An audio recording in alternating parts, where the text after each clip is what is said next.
Tyrannosaurus Rex. The 1993 breakout is an engineering failure. 10,000 volts of fence, one disgruntled programmer. Nedry kills the power to steal embryos, and the only thing between 8 tons of carnivore and a road full of children is a dead wire. The real animal made that scene look conservative. Bite Force studies by Bates and Falkingham put T-Rex near 35,000 newtons at the front of the jaw, climbing toward 57,000 at the back. Erickson found a Triceratops pelvis punched with nearly 80 bite marks. It wasn't stripping meat, it was eating the skeleton.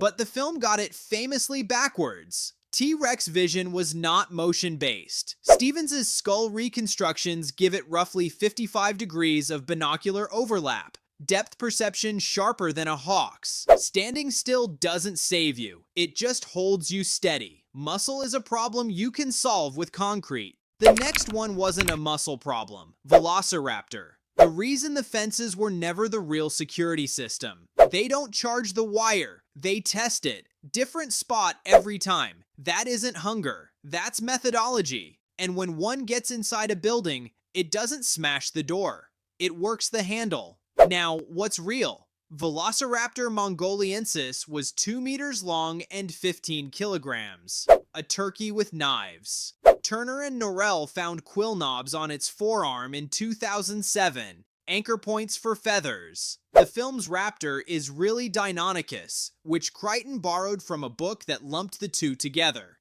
And the pack hunting is shakier than you think. Isotope work on Deinonychus teeth suggests juveniles and adults ate completely different prey, the opposite of a wolf pack. Scientists now suspect the coordination was mostly Hollywood, so Jurassic World asked an unhinged question. What if we built one from scratch? Indominus Rex, the dinosaur that was never a dinosaur. 15 meters of corporate ambition, assembled from a shopping list. T-Rex for the chassis, Velociraptor for the brain, cuttlefish DNA for camouflage. Real cuttlefish skin packs hundreds of color-changing chromatophores into a single square millimeter. Then tree frog DNA to hide its body heat from thermal cameras. It did 3 things no animal should. It clawed out its own tracking implant. It faked an escape to lure keepers inside the enclosure. And it killed for sport, leaving carcasses uneaten across the island. That isn't hunting, that's reconnaissance.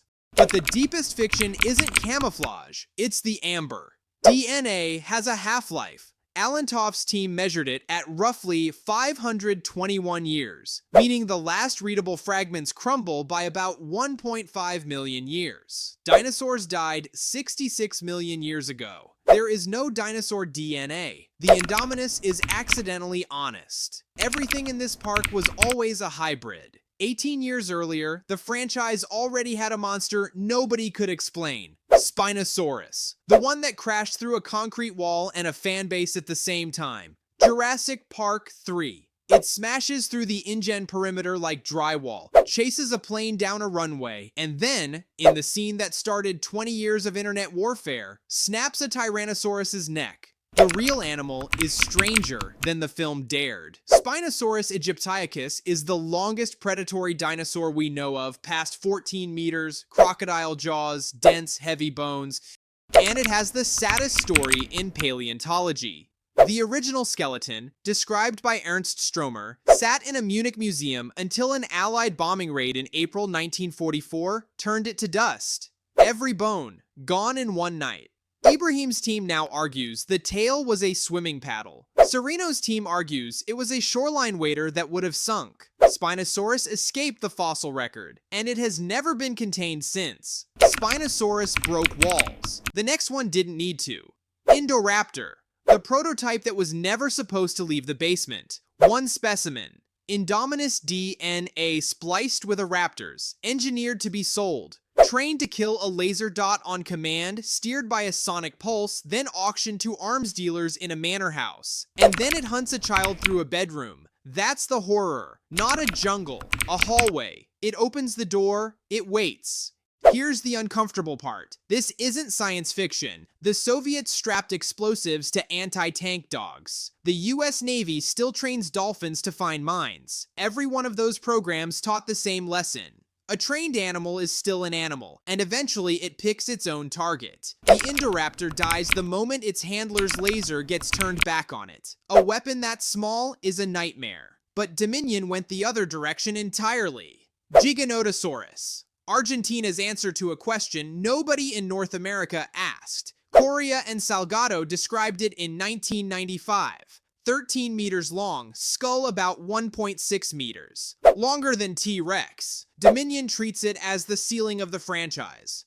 Reality is more interesting. Its teeth were thin and blade-like, built to slice, not crush. Bite force estimates land far below T-Rex. And it never met a T-Rex, not once. Giganotosaurus lived 98 million years ago in South America. T-Rex arrived 30 million years later on another continent. Cinema's greatest matchup is two animals separated by a hemisphere and an epoch. Every predator so far shared one weakness. You could build a wall around it, now try building one around the sea. Mosasaurus. The exhibit that was never an exhibit. It was a feeding show with seats. Jurassic World hung bleachers over an open-air lagoon, dangled a shark on a crane, and called it containment. Then it ate an Indominus Rex, slipped into the open ocean, and started sinking fishing boats.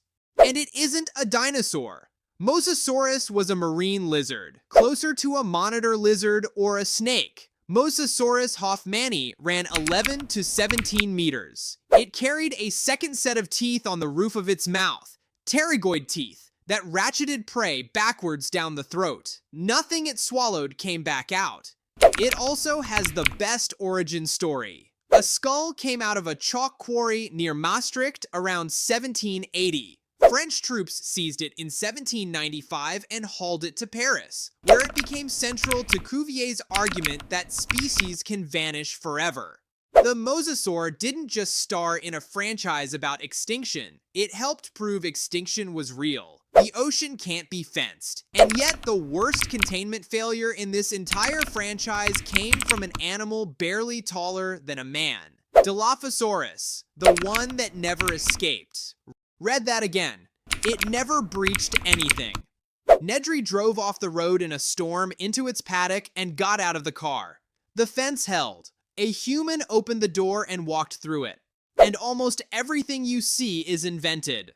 The frill, fiction. The venom, no evidence anywhere in the fossil record. The dog-sized body, badly wrong. Real Dilophosaurus weatherily ran to 7 meters and 400 kilograms. One of the largest land predators in North America 190 million years ago. Marsh and Rose 2020 redescription found a robust, powerful animal. Crichton shrank it and gave it poison because the real one wouldn't fit the scene. That's the pattern. T-Rex, Velociraptor, Indominus, Spinosaurus, Indoraptor, Giganotosaurus, Mosasaurus, Dilophosaurus. Everyone gets called uncontrollable. And every single escape traces back to a human decision. A bribe, a shortcut, a paddock road taken in the rain. The fences never failed. The people did. The dinosaurs were the only things in that park behaving exactly as designed. Which one would you least want to hear breathing on the other side of a door? Tell me below and hit subscribe.